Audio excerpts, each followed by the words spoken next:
And we back, baby. And we're back. We're here. Hey. Episode 150 of The Works. Mm-hmm. Another great one in the making. I do want to say thank you to Addison and his wife, Sabrina, being here. Yep. Appreciate it. It's a very, very awesome time in her first ever podcast. Crazy. It's awesome. Yeah. I hope we don't make you not want to come back here again. I know. Thanks for having me on this male podcast. Yeah. No, we always love it's the. not a male Yeah. podcast. It's just We might say a lot of male stuff like men this, men that, but we love when we have female perspectives. Mhm. It's always good to have on the other side of the conversation. So yeah, man, we'll get straight into it. You know how we do things around here. We go around the room and talk about our day, or actually our week and how it was, and then we'll go from there. Chris, you want to start off? Yeah, I'll start off. So my week's been good. Work-wise, first week of the year, first complete week of the year. So it's not too bad. Things could be better, but we'll leave it at that. And rest of my week has been good. Yesterday I was at work and I didn't mean to weigh myself, but I jumped on the scale real quick just to see where I was at, and I was surprised. I'm down the 6 pounds, 7 pounds, something like that. Well, don't clap because I don't know how I did it. It might be stress. It might just be, but you know what? I'll take the win when I can. Yeah. So that was interesting to see. Other than that, just trying to start off the year. Just trying to think about my goals for this year and how I can maybe make a plan towards that to see how I can achieve those quote unquote goals. Because I think on the last 2 podcasts ago, we were like, we're done with resolutions. Yeah, New Year's resolutions are out the window. Yeah. We don't do those no more. Yeah. So I don't know. We'll see. I'm at a 6. I want to say 7. Yeah. I'm at a 7. 7? All right. My week was good. I mean, work was work for the week. We finally got our whole weekend this week after coming back from a weekend some change vacation. So yeah, I mean we're losing our male entertainment at work. It's gonna be nice and dead at work now because Addison's gonna move upstairs, but hopefully he can grace us with his presence every now and then. So that's a sad little walk off he has. But I mean, other than that, work is work. Family is family. Everyone's healthy. My little one was a little sick a couple of days ago, so she's on the right side of up now, her old self. So she's good. And then my daughter has a competition tomorrow. My other daughter has a cheer competition tomorrow. So good luck. Busy weekend. I'll tell you right now, man. This is like the first year we've been like sports parents. It's tiring, my dude. It is fucking tiring, bro. Like, I'm the type. Well, my family usually we're the type of like we just don't like going anywhere. Like we're homebodies or go out to eat, that type of stuff. Now it's like every weekend we're out, like comps, games, practices, that type of stuff. It's like, man, I just want to just relax. I just want to relax, man. But yeah, I mean, it's good to see them grow, so it's awesome. And then so for I'll say I'm a 7. I'll say a 7. So, Addy? Yeah, like you mentioned, this is our first week kind of back. I've been off basically like all December. So where did you go? It must be nice. We went to Mexico City for a trip. And, and then it just took a lot of time off for the Christmas. Took like the first 3-4 days before.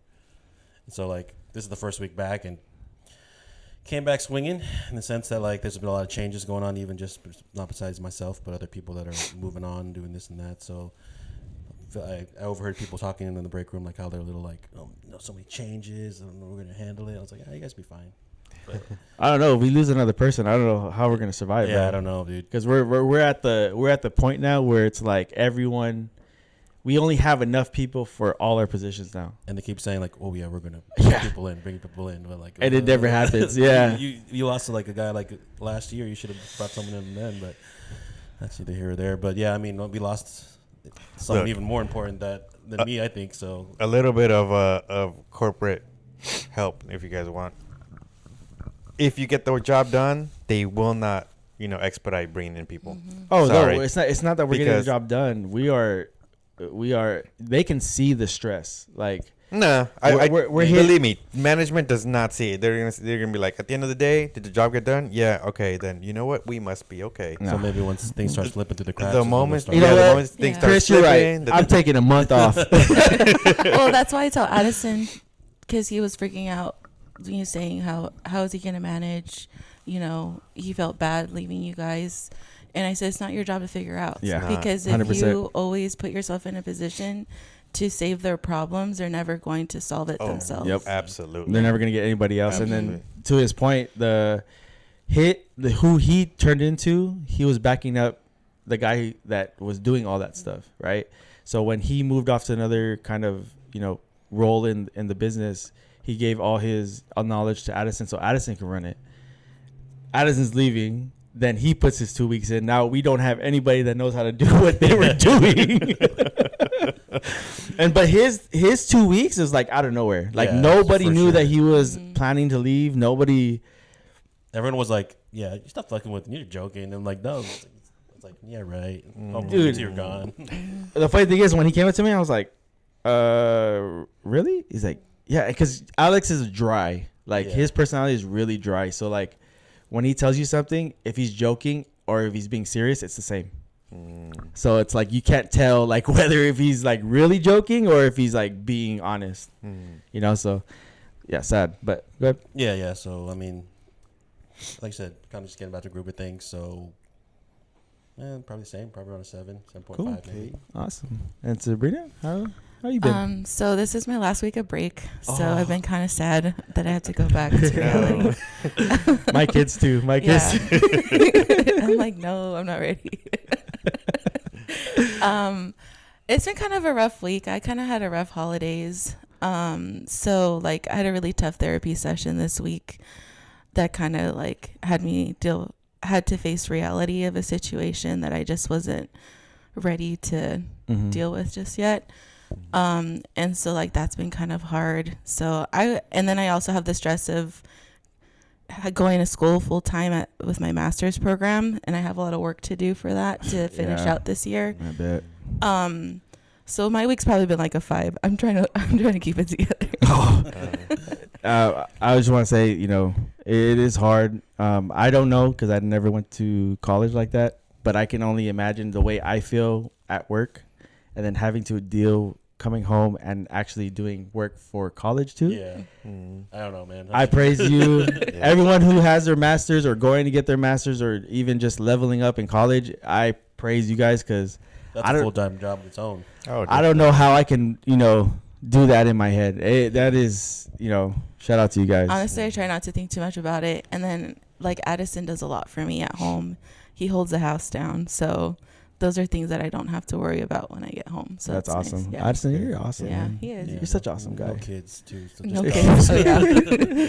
Yeah, I can't have kids while trying to take care of everybody else's kids. That's rough. Yeah. I mean, you guys, I'm not sure how you guys plan your future, but you guys, future-wise, you guys think you guys will ever have any, or you guys just?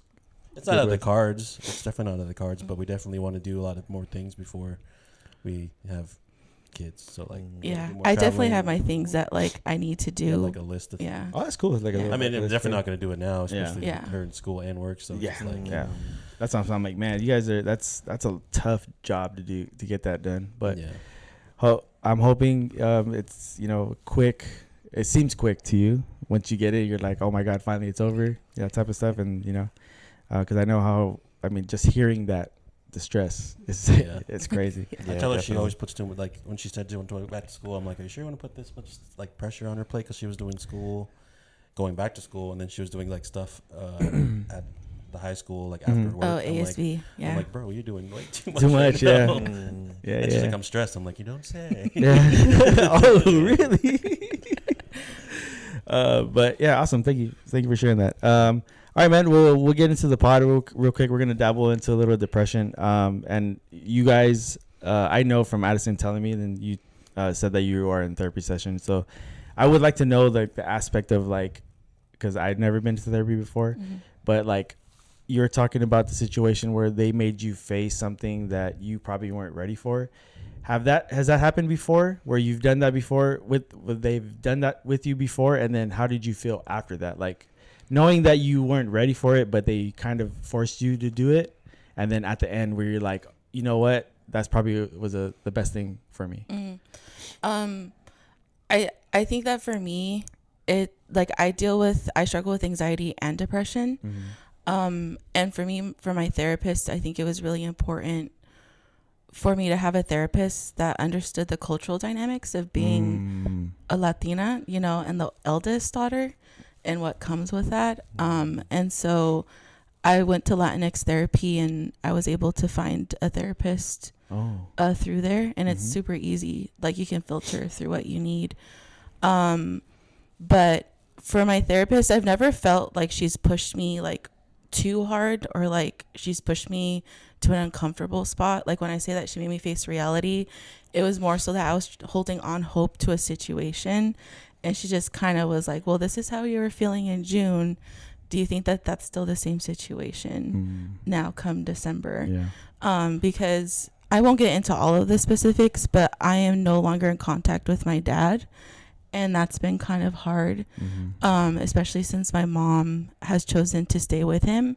And so that's now caused some dynamics with my mom that I was hoping that we could work through, but it just looks like she's just not capable of accepting my boundaries.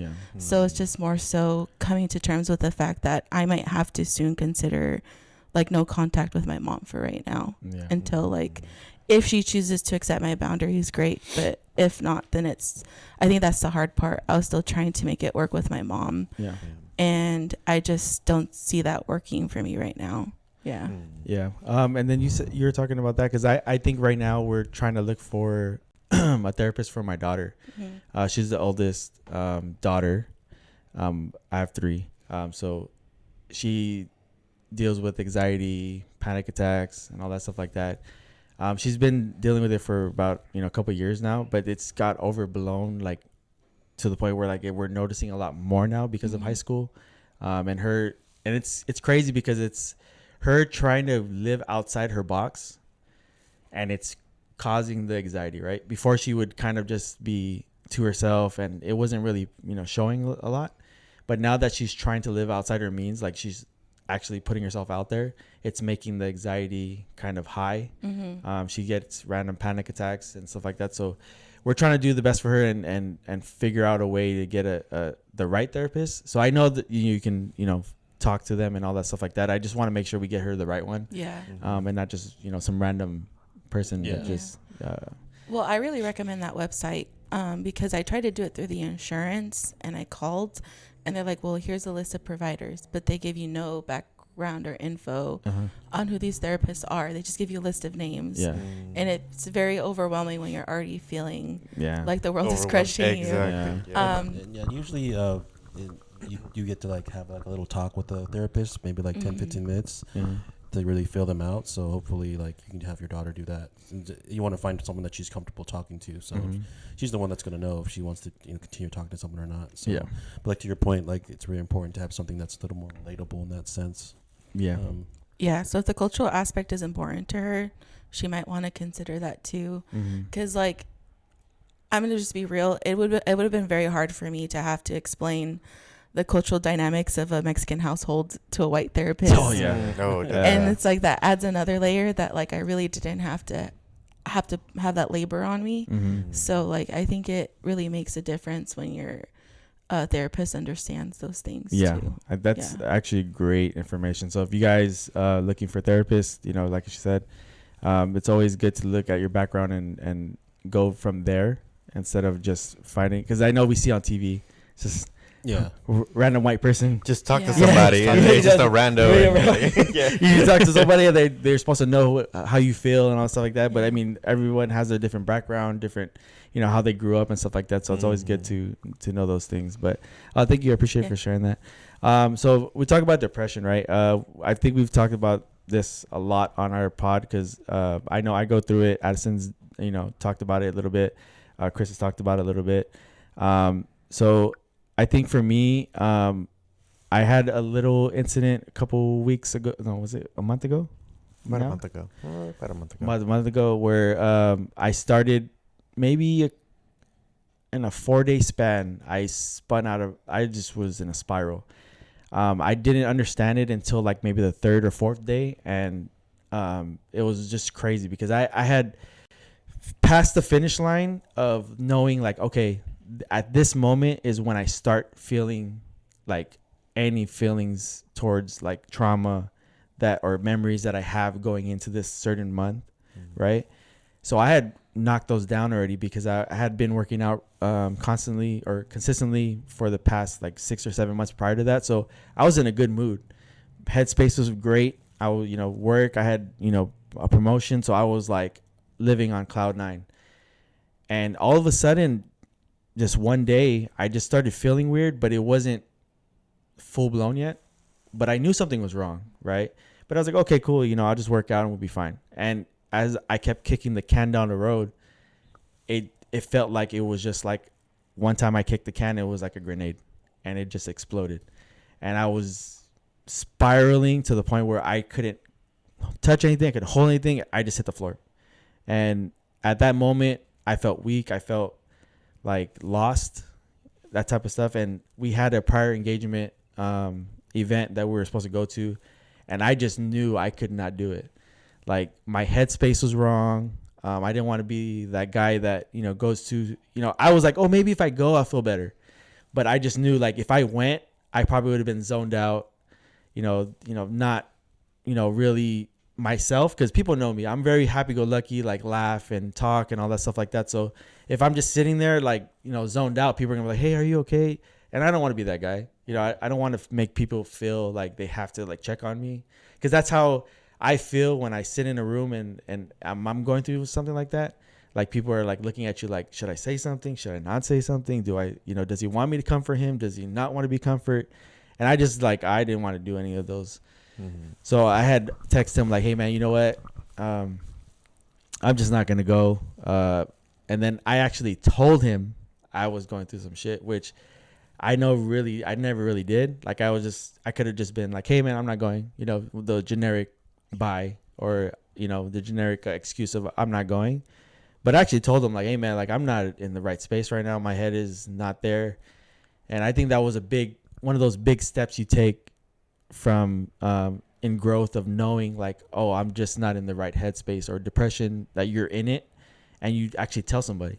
Because I think a lot of times when we're in depression, we don't really tell nobody. Yeah. We just like to sit in it and think it's going to go away. And then that's when you end up in the bad space, right? Not sure if you guys had that kind of experience that you guys I just agree with you. I mean, I've been in a lot of situations where I would like force myself to do something that like I wasn't like mentally wanting to do. Yeah.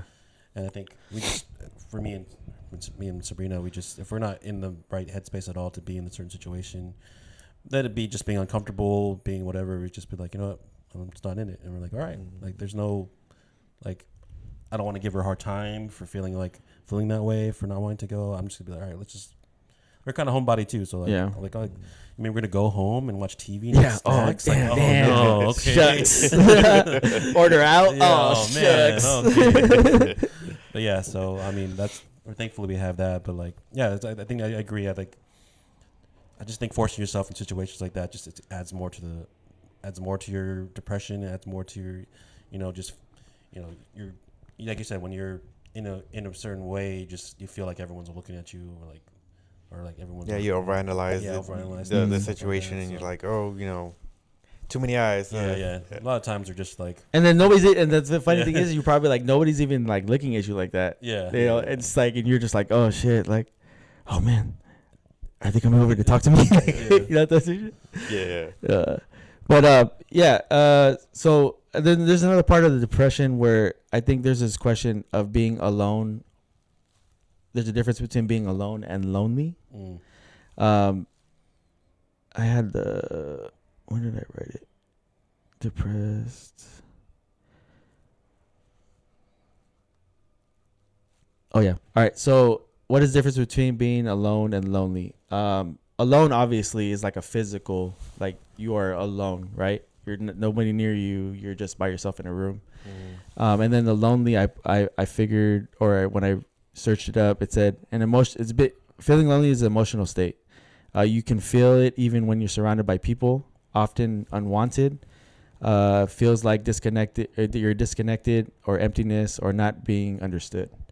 And I think that's a really big one for depression, because people can feel that loneliness, right? And when people say, hey, I don't have anyone, it's not because there's nobody there, like physically.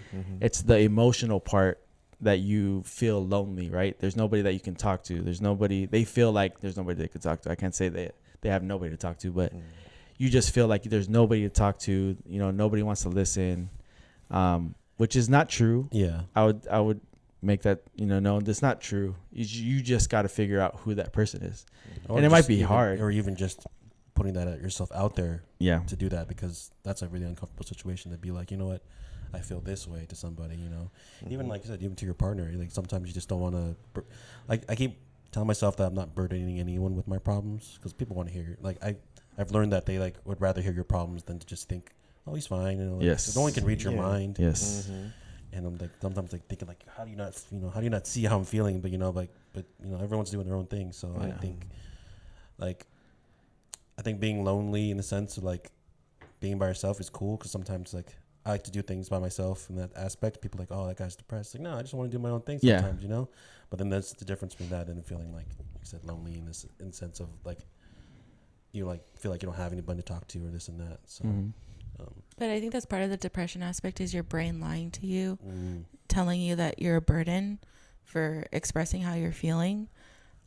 Because I think that the biggest reason why some people get stuck in depression is they don't say anything. They keep it to themselves. And I think there's a very powerful to one, like you said, know what your limits are and say, I cannot do this, and not feel guilty for something, because it might be that you're missing out on a birthday party or, a wedding. But if you're not in the right headspace, like, are you really adding or contributing to the event anyways? Yeah.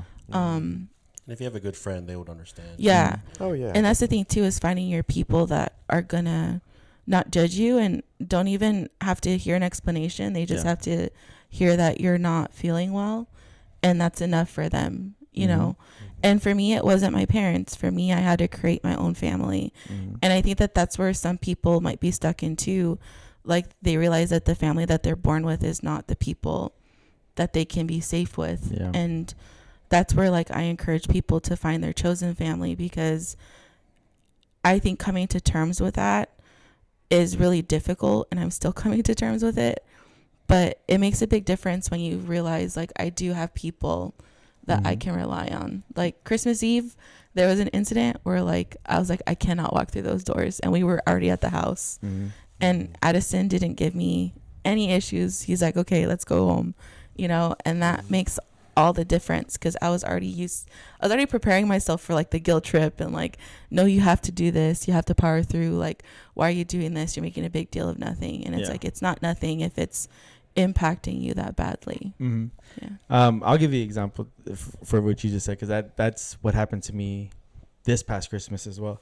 I haven't been going to my Filipino side's Christmas party for about, I'd say, a couple years now, and it's a lot of it has to do with just the trauma of me going and seeing everybody, and I think that's it holds me. Like, when I even think about it, even in November, when I'm like getting to that point, I just have so much built, like, anxiety, stress, like, oh, am I gonna go?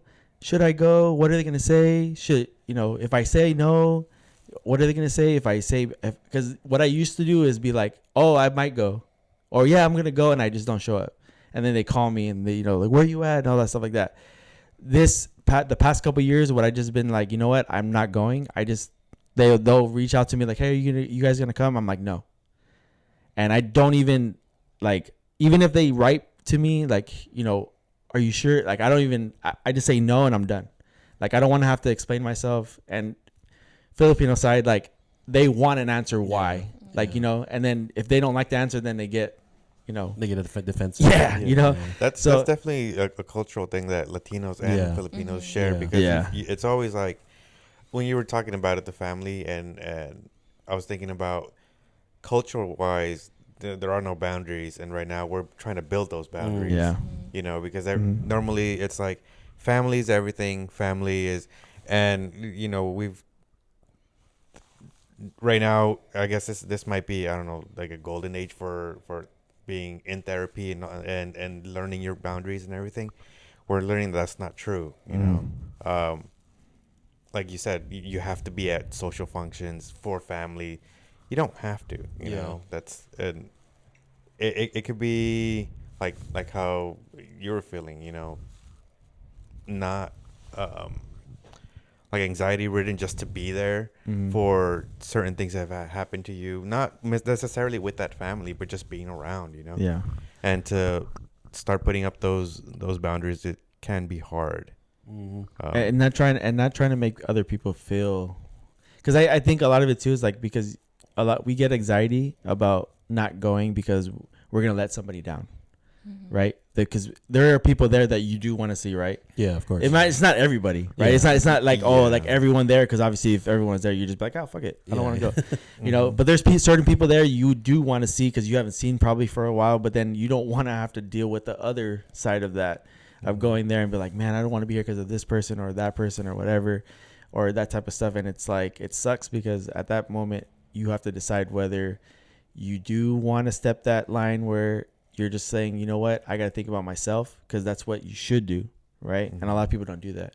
They don't think about themselves. They think about other people and making them happy, making other people, even if it doesn't make them feel well, make them happy at that moment. Yep. But all right, man. Well, thank you for joining me with that little dose of depression. Let's lighten the mood a little bit. All right. So Sabrina, you're a teacher. What grade do you teach? I am a high school history teacher, so perfect. I teach seniors for economics and government. Cool. I teach sophomores world history, and then my ethnic studies class is a mixed, so I could get 9 through 12. Oh, cool. Yeah. Awesome. Okay, so I would say my first question is, being a teacher, how is it different from what you remember being in school? Because I'm sure you were in school. You were probably very invested in school when you were in high school. How are the teachers then when you were going to school, and then as being a teacher now, and your peers? Like, are you guys like? Do you feel like it's the same or? No, it's different. I also went to like an affluent, predominantly white school, so like the school that I teach at is low income, primarily like Latino and African American students. So even just those dynamics are a little bit different. But the expectation at my school and even at my house was everyone's going to college. And they even like dumbed down that like they taught us that like, oh, go to community college means you're dumb. Like 4-year university is the only direction to go. And so for me, high school was really hard, but I also was in AP and honors classes as well. So that meant that like I was reading over the summer, having to do homework. That would never happen. That would never happen now. Homework in general, like, just isn't a thing anymore. Like, I gave up on giving homework because they just don't do it. So now I have to plan my classes so that they have to get the work done in class, and there's no excuse for them to not get it done. Have it done. Yeah. And I've made it work because I think homework also builds bad habits. Because I think it translates later to the workplace where you're bringing work home. Yeah. And you're not getting paid for that. So no one should be giving away free labor. Preach. Yeah. So, and I have to say that to myself as a teacher because it's very hard to. Message. Yeah. It's very hard as a teacher to not give free labor because it's just part of the culture where they weaponize the same way that families weaponize the idea that, oh, we're family, you need to come to this. Education system weaponizes the students that we care about against the teachers. And they're like, well, what about the students? The students are going to miss out, this and that. And it's like, I have to have a life as well. Yeah. This is why teachers are burning out and like leaving because they're not treating teachers like professionals. because it's like I have a master's degree in education. Like I went to go get my teaching credential, and it's like you wouldn't be questioning like a doctor with their degree or a therapist with their degree, you know, or like take anybody with a degree. Like you're gonna be like, oh yeah, that person's a scientist in bioengineering. Like they know what they're doing, you know. And so it's hard. I think that there's a lot less accountability from the parents, and I don't want to be that teacher that just like rats on the parents, but like the parents, I think, have relied too much on the teachers to take on the role of parenting. And I think that's played a huge role psychologically as to why I don't want kids right now, because I feel like I'm having to raise 100+ kids already on my own. There's been instances where we've almost had to take one of my students in because it just got that bad at home. Like these kids, like it makes me sad. Like I was watching a TikTok, for example, where a mom was complaining because the kindergarten teacher wasn't helping her child use the restroom. And it's like, teachers are not allowed to do that. We're not allowed to be there. Like, that's a very intimate thing. You know, like potty training is something that has to be done at home. You know, and that's thing where COVID kind of messed things up. It like blurred the responsibilities of what needs to be at home. Because I think parents aren't even reading to their kids anymore. And they're just expecting all the education to start at school. And it's like, that's a lot of time between the moment they're born to like pre-K or kindergarten for you not to expose your kids to any reading, to any education whatsoever. And it does set them back a lot. And so that's why I try to be gracious with these kids, but a lot of them just don't come to school anymore. And the parents just like, they're like, yeah, I'm sorry, I can't get them to school. That's a crazy concept. That's a crazy. Wow. I grew up with very strict parents. Yeah, me so too. like that's a very crazy concept to me, that the kid is running the house and not the parent. I'm not saying don't abuse them, because that's what I grew up with. It's just like the idea, like they're not checking in to see if they've gotten their homework done, is a wild concept to me. Because anytime my parents saw us doing anything free time, they'd be like, what homework do you have? Where's your homework? What do you have to do?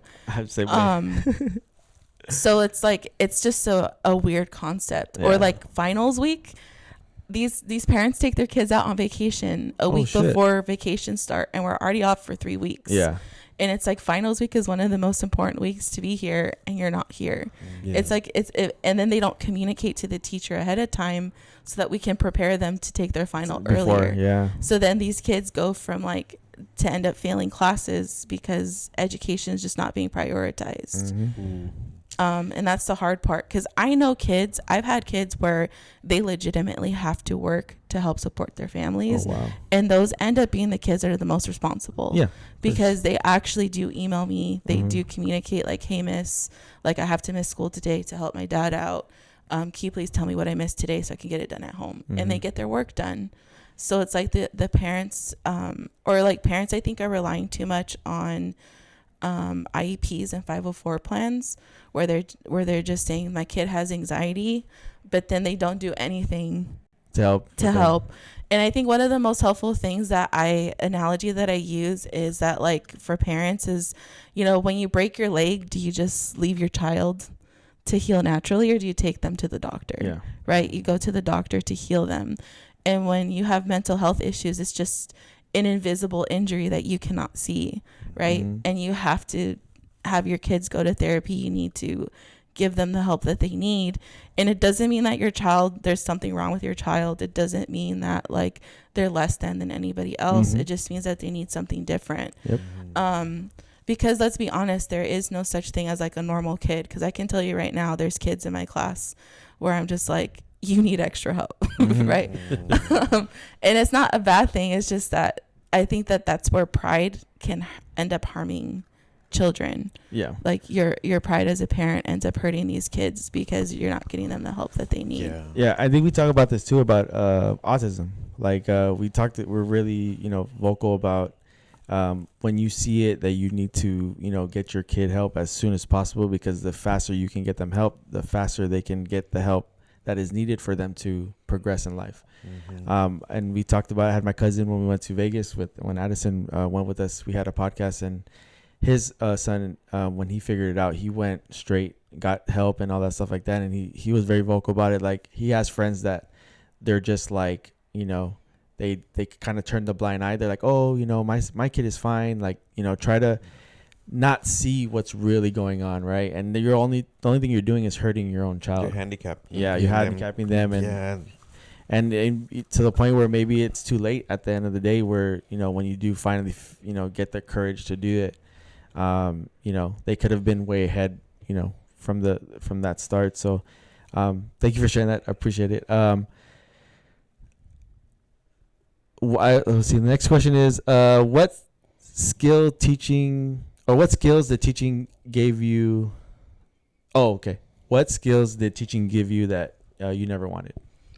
Oh, that I never wanted? That's a good question. I'm not sure.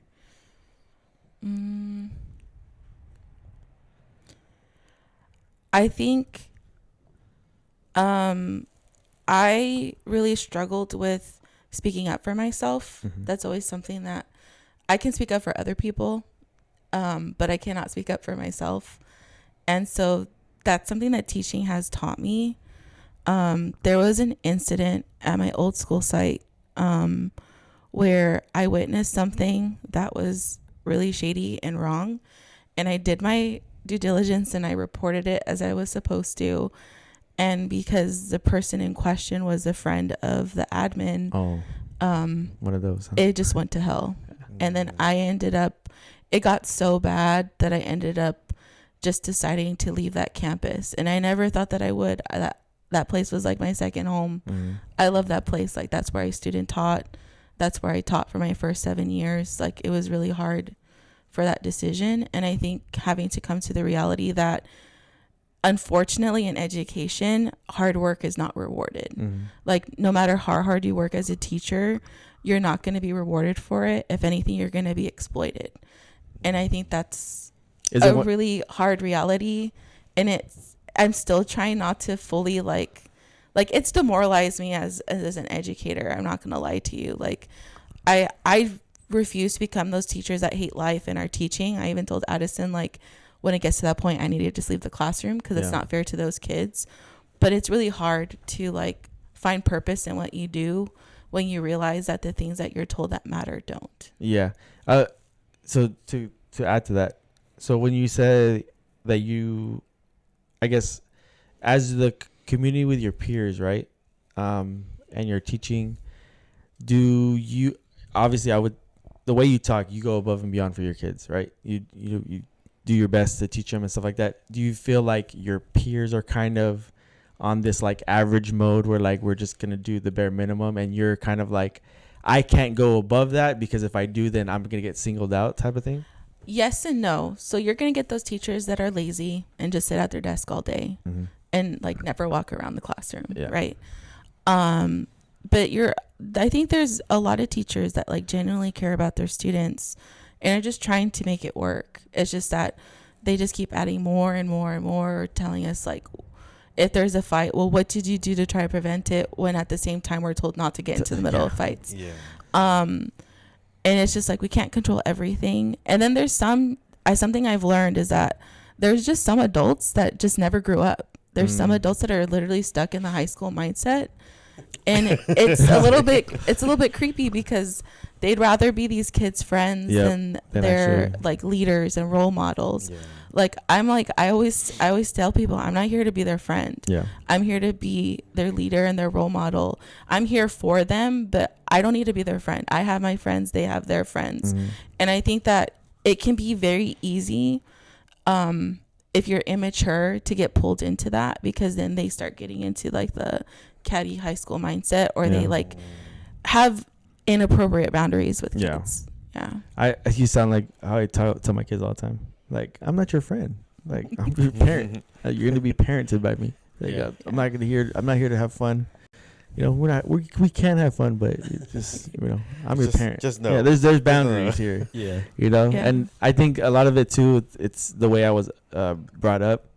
I kind of shifted my way of how I got, because same as you, I grew up with my grandparents, and they came here from the Philippines, so they were hardcore, like, you do what we say or you're gonna get your ass whipped. And I've been beat. I've been thrown at me, just because I didn't say I'm coming fast enough, that, to the, when they call me or whatever. And now it's like more of a, I would say like my version hybrid is like, I'm very stern, but I also tell them like, okay, this is why I'm stern. Like, I want to make sure that my kids know, like, I'm just not yelling at them for no reason. And I've got better. I mean, before I used to be a loose cannon. Like, I was a very young kid and having a kid at a young age. And I did not do well as a parent at that moment. But now as I'm older and I'm understanding life and how the version of a parent you should be, I try to be that way. I think that's more that you're learning yourself. Yeah. Because, obviously when you're younger, you don't really step back and analyze what you're doing. Yeah. You're just kind of doing it. And that's how you get like those quick reactions out of it. But now that you're getting older, you just think, okay, well, why did I do that? Now for the future, let me not do that. Let me see. I think that's, you're growing. Yeah, and you're understanding those things, and you're actually like learning from them. Some people, no matter how old you are, some people are. Well, that's what I'm saying. Like me growing up, it was my grandpa's way or the highway, right? Yeah. And before, like the way I do it is like if I get into a situation with my kids, like I think to myself like, what I would have thought when I would have gotten in a situation, and how would I feel or would want my grandpa to tell me like, hey, my bad, or that type of shit. Like, cause there's sometimes where I do, go off the handle and I might be irritated at work or, bring stress home, and they might not even know they don't know, obviously. Right. But they might be, wanting an interaction from me, and I just, yell for some odd reason. And it's not because of them. It's just because I'm already in this headspace of, stress or whatever. And, I'll tell them, my bad, I'm sorry. Like, I didn't mean to yell at you. It wasn't your fault, that type of stuff. So I think it's the new era of parenting is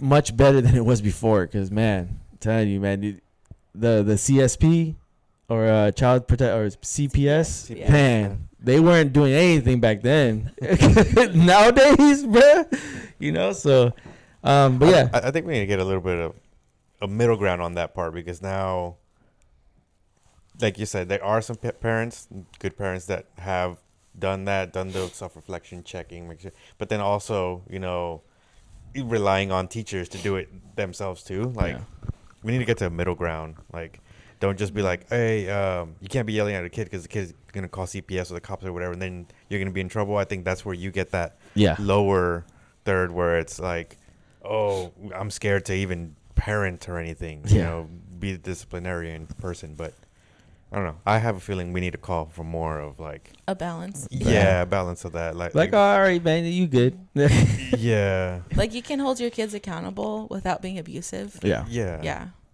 100%. All right. What school rule makes 0 sense at your school right now?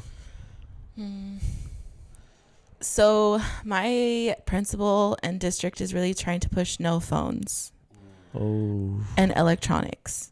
And I think it's stupid, because if anything, I feel like my system was way better. And that's the hard part, is that like they want you to adopt their system. Yeah. And I just think it's dumb, because then we're not teaching students how to use electronics responsibly or how to use it for education. Because I use my phone all the time when I'm writing papers. I'm always like, what does this word mean? Or like, how do you spell this? And it's like, those are skills that you have to be taught. And so, and then the no headphones, like the kids always have them in their ear. Like before, it used to be like they would put them in, but now it's just in their ear all the time, 24/7. And it's just like, I felt like I was spending more time like telling people put stuff away than I was actually teaching. So I'm gonna be real with you. Like, I just kind of was like, whatever, I'll have the signs up that they want me to have up in my classroom. But like, I have decided to just go back to my old policy, because it just doesn't do anything. And I think that's the hard part, is that the principals are not there to serve the teachers or student needs. They're there to serve the district's needs, because their job is, they're not union. So like, their jobs are on the cutting board if the superintendent is like, you're not serving my agenda. And that's hard too, because if you don't do what they say, you're out. And that's why, like, I'm a firm believer, like, if you're in education and you work your way up, if your goal is to become an admin or like a district person, you're no longer there for the kids. You're there for yourself, because they completely like lose contact or disconnect from reality. Yeah. All right. What grade level do you think is the most unhinged? So it's hard. First semester, it's my sophomores. It's my sophomores. They're so crazy. And then I have like a period right now, which is all testosterone. Oh. And they all claim that I love them, and I'm like, who's lying to you? Yeah. And I tell them that. I'm like, who's lying to you? And my seniors, they drive me crazy second semester, because your senioritis kicks in. Oh yeah, they're ready to go. And they don't realize, like, hey, you still have like 2 months left that can cause you to fail this one semester class, and you need this to graduate. Like, you need to lock in. So yeah. Cool. All right. So because I can remember back in high school too, where it's like I think I was the most crazy my freshman year. Like my freshman year, I was just like, I don't give a fuck. I was like, I'm a basketball player. If I miss class, okay, cool. I can make it up, that type of shit. And then as I got older, like my junior year, I was like kind of laid back. My senior year, I was just like, I was man on campus my senior year. So it's like my teachers already knew who I was. Like, they're like, all right, you just sit in the back of the class. You know, we'll give you your homework and you can go home. Cool. I'm out. Oh, you had a game today? Oh, if you need to take a rest, go ahead. Take a nap. Back in class. Oh, cool.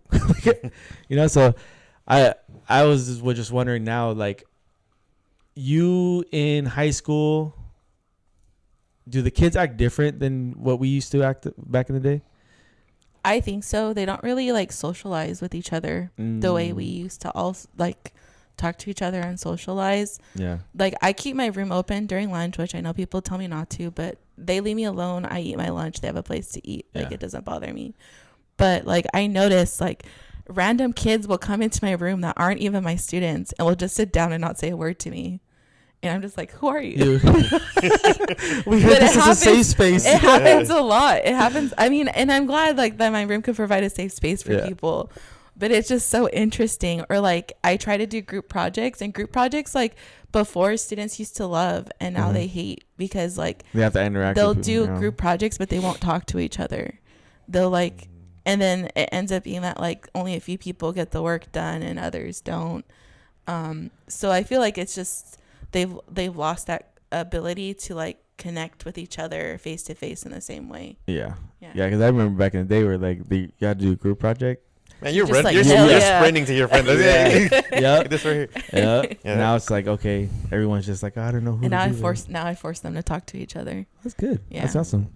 All right, man. Thank you for that. I have a poll question that I was gonna put up and I didn't end up putting up, but there's this question about getting gas. Are you the type, like, say you have enough gas to make it to work, right? But after that, you have to get gas. So are you the type to get gas before you go to work to get the tank full? Or you're just like, oh, I'm just going to go to work and then I'll get gas after work? After work. You're after work? Yeah, but the thing is, I'm never in that situation because I think I've mentioned it before. My tank is always full. Yeah. Like no matter what, I don't let it go past. So you're not even like, you don't even get there. I don't even get there. Yeah. I see it on the 4th, and more than likely it's on the way home. So I'll just stop real quick, put gas, and then I'm good for like next few days. Addison? I try to be before, but sometimes when I'm running late, I'm like, wow, I just gotta risk it, you know. But hope you make it. A lot of times it's before, and then it's always like on the way home. I was like, oh, I'll just go before work, and then you're just like, oh shoot, I think time. Yeah, I was like, I think I get in that situation a lot too. Well, because with my car, my gauge doesn't work, so it's like I have to like literally remember the last time I put gas, because I know now how far I can stretch it.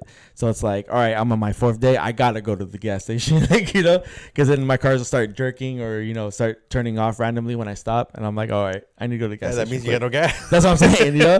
When I start doing that, because my thing with my car is like if I get to like a stop sign or a stop light, if I'm getting low on gas, my car will turn off because the gas is like moving in your tank.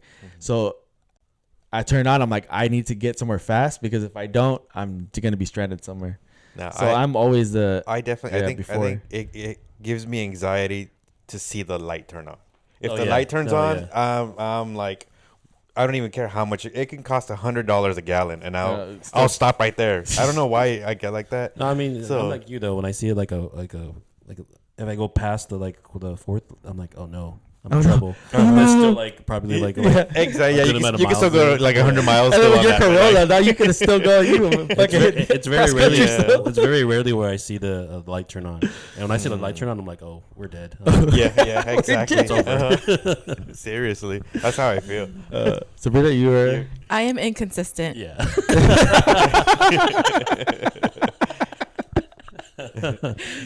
Because at work, if I need a gas up, I'll do it before because there's a Costco like right by my work, so it's really easy. But when I'm not at work, I totally lose track of like, oh yeah, my gas is empty. Tank is empty. Someday she'll be like, oh, she didn't even notice. It's like, I'm like, oh, I've had gas for 3 weeks. Crazy. I wonder who's been filling up your tank. Like I haven't had to stop in like a month.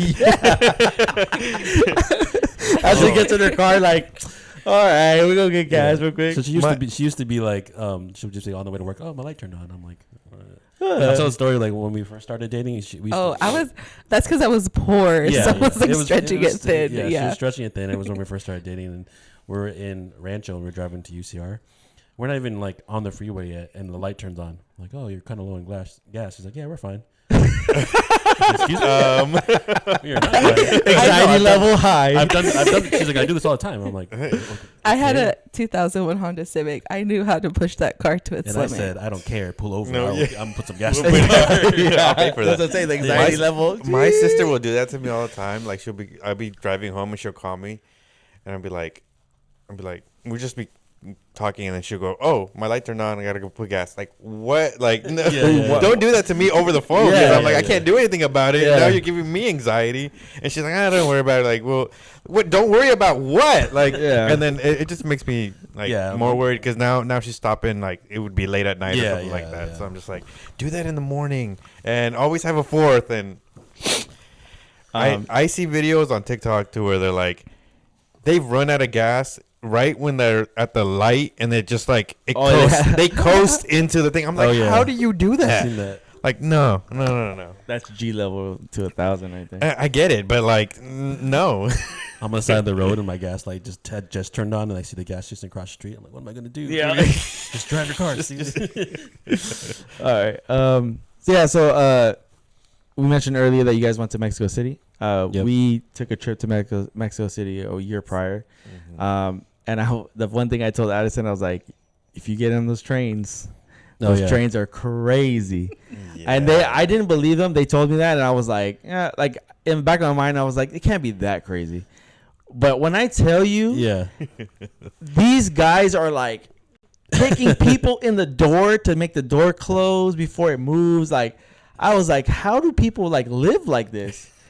Like, and then when we were getting a plane, we had to like bum rush the door. Yep. Mm-hmm. You know, everyone's holding on to each other, and we're just like mowing down people. Like, and everybody's cool with it. Like nobody. And the funny thing is like nobody's fighting. Fighting, like as in like, why'd you do that?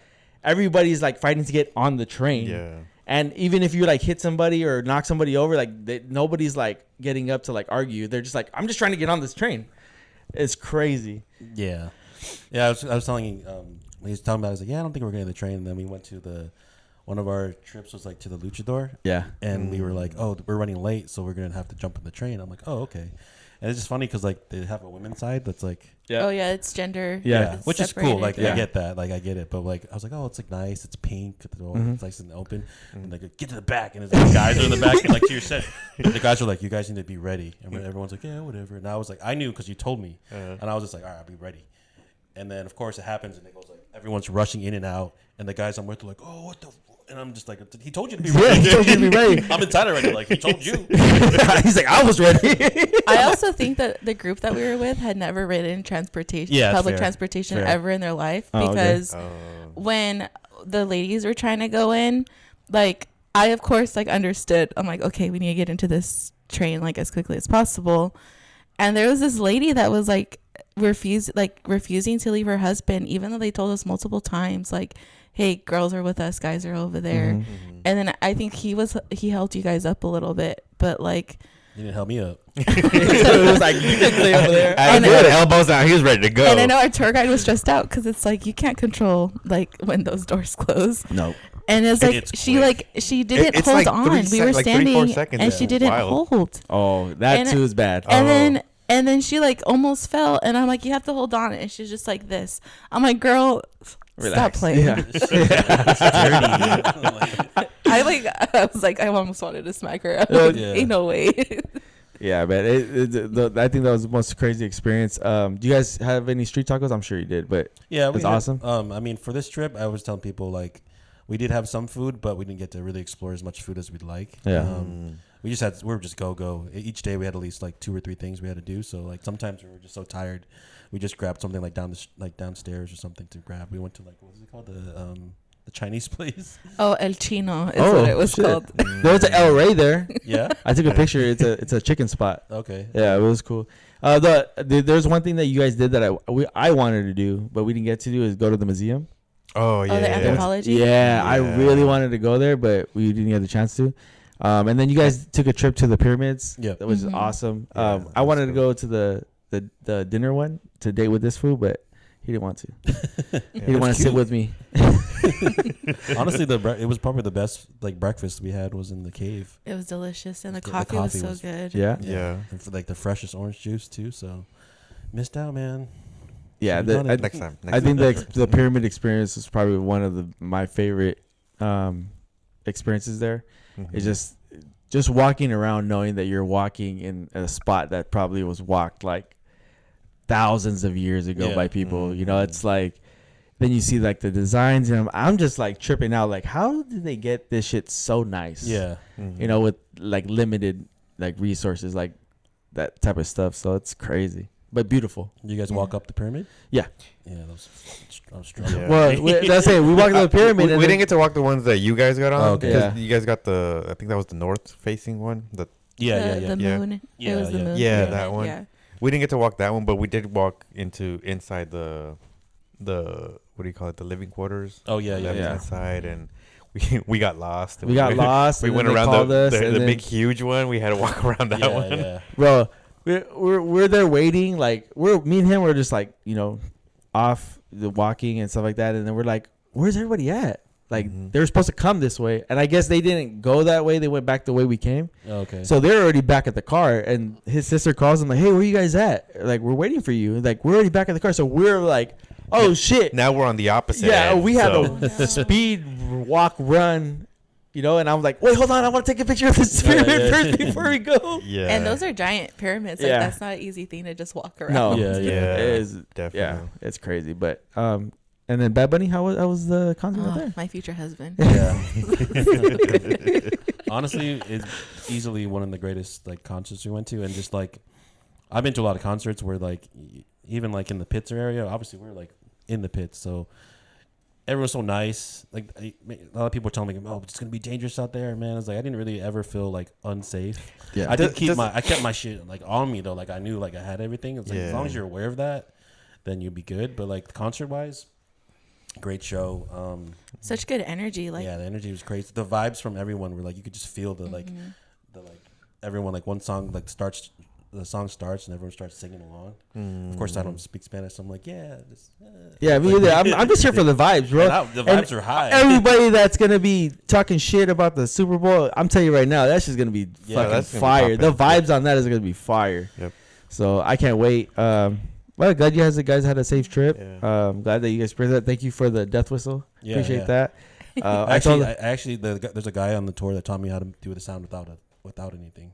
Oh, really? Really? Yeah. Let me show you. Right. I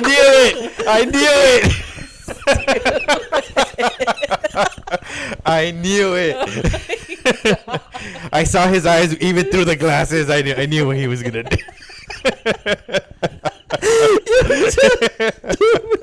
I'm like, he did? Where did he learn this? It's like the Opera Preach one where he's like, fucking, what is it? It's a very nice car, Dr. Ringo. Yeah. Oh, fucking love you, brother. Walking around Mexico feels like downtown LA, doesn't it? Yeah. I was gonna ask you guys That that. was the one thing that I was super surprised about. Like, not surprised, like I kind of knew, but obviously we're just used to be Mexico. But Well, you know, no, Mexico has- City, but we were staying, fucking. Where did we stay at before we went to the actual the last hotel we were at? Oh, the first part. We first were hotel? staying in the Oh yeah, we were kind of in the ghetto. Yeah, we were in the ghetto. We were in the Like, ghetto. It was. Yeah, I was walking around. I was like, "Yep, this is what they tell you about." It is like it's like super fast paced, though. But it's like the difference when we got there to when we went to. It's like where it felt like the first place we stayed at was like old school East LA, like very like grungy.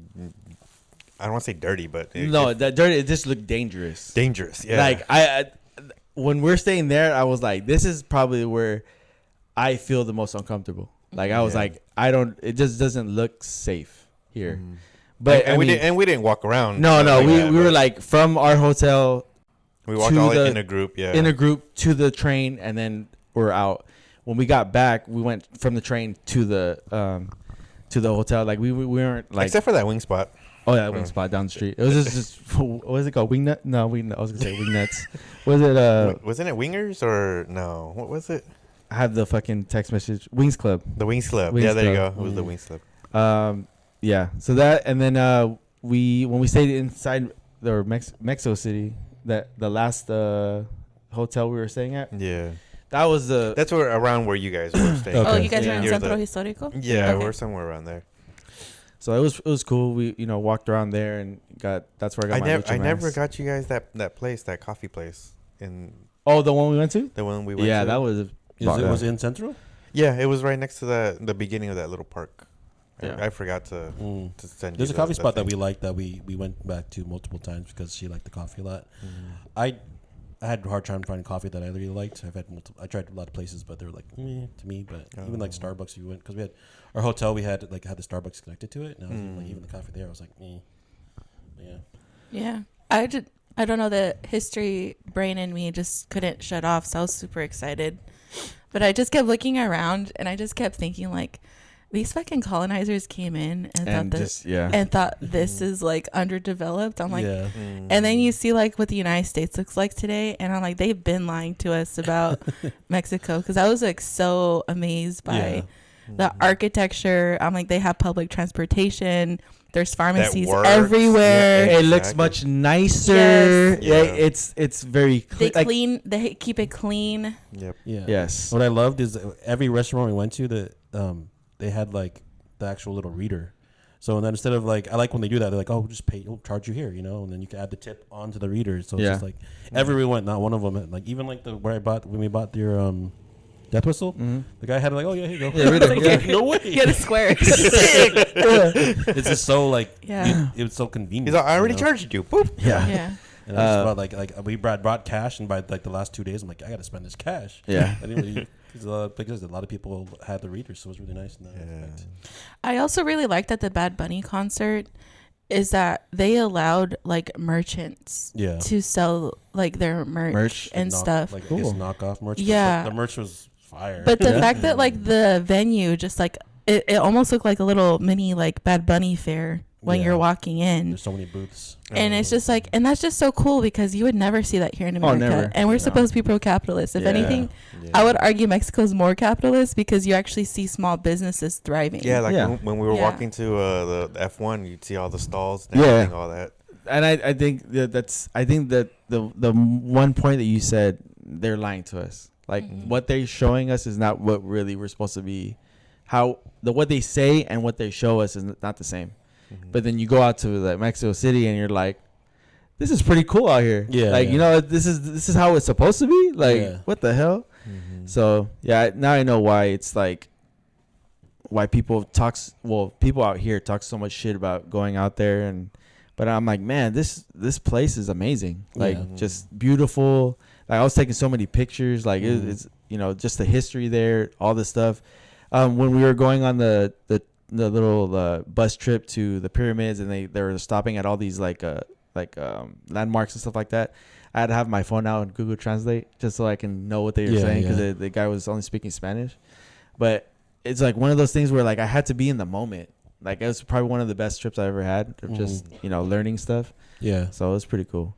But glad you guys have fun. All right, man. We're getting to Addison's Song of the Week. Addison, you want to show her how you be pulling out and showing us your thing? It's those. Oh, no. Yeah. Let me see what I don't even know what I put. I know last week I think I had put Purple Rain, but that was just because of Stranger Things. Yeah. Yeah. Purple Rain. Oh, and then I just put Miguel's. If you know, I love Miguel. He has a song called Angel Song. And I saw him perform it yesterday on Jimmy Fallon or something. Or Kimmel. I was like, this guy singing. So underrated, dude. Yeah. Miguel is 100%. All right, we're winding down to the end of the pod. For any new guests we have, I have these hot 5 questions that I spit out. So it's just 5 quick questions. Whatever comes to mind first is your answer, and then we'll go from there. The first one is movie that is always a must-watch. Gosh darn it, why? Just Friends. Just Friends. Cool. Describe yourself in one word. Neurotic. Coffee or energy drink? Coffee. I would assume. I was like, yeah, I did that. Favorite place to eat? Thai food. I think Thai tea is our spot. Yeah. And then a song to get you hyped up. I don't know if I have one particular song. I think if you just put Charlie XCX or Bad Bunny, I'm good. Yep. Yeah. Good. All right. Well, we're getting to the parking the train in the station. And all I have for this week leave you with this is check on your friends, check on your family, check on your loved ones. It is that time of year right after the holidays where everyone is trying to rebound off of either living through it or going through it. So check up on everybody. Just a simple hello, hey, how you doing? Hey, you want to go out? Hey, you want to go get coffee? Just so maybe you guys can recharge, reset, and do all that stuff. Again, Happy New Year to everybody. Thank you again for coming, Addison and Sabrina. Appreciate it. You're always welcome back whenever you guys want to come back. Anytime, yes. And you have anything for a sec? You guys have anything? You guys add? No? No, I think we're good. Go to Latinx therapy if you need therapy. Go to therapy. Latinx therapy, yeah. Actually, go to therapy if you need it. Yes, go to therapy. Yes, please. It's actually very helpful. Yep. All right, man. Well, this is episode 150 of The Works, and we'll catch you on the next one. Peace.